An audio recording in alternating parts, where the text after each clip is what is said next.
Allahumma labbaik, labbaik la syarika laka labbaik, innal hamda wan ni'mata laka wal mulka la syarika lak.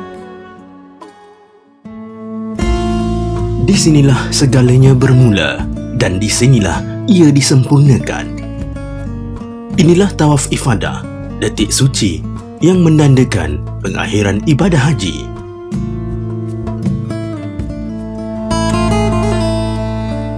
Setelah wukuf di Arafah, bermalam di Musdalifah dan melontar di Mina, tibalah masanya untuk menyempurnakan rukun haji yang terakhir.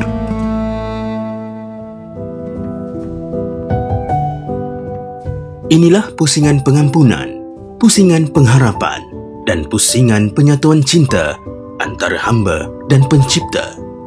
Doa mengiringi setiap langkah dan pusingan demi memastikan setiap dari sunnahnya tidak ketinggalan.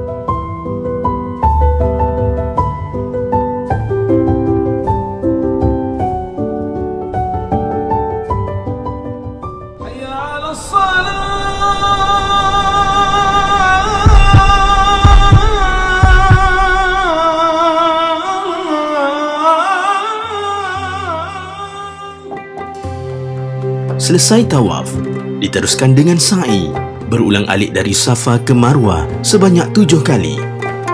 Ia bukan sekadar berjalan, tetapi memperingati kembali pengorbanan dan ketabahan Siti Hajar mencari air buat anaknya, Nabi Ismail.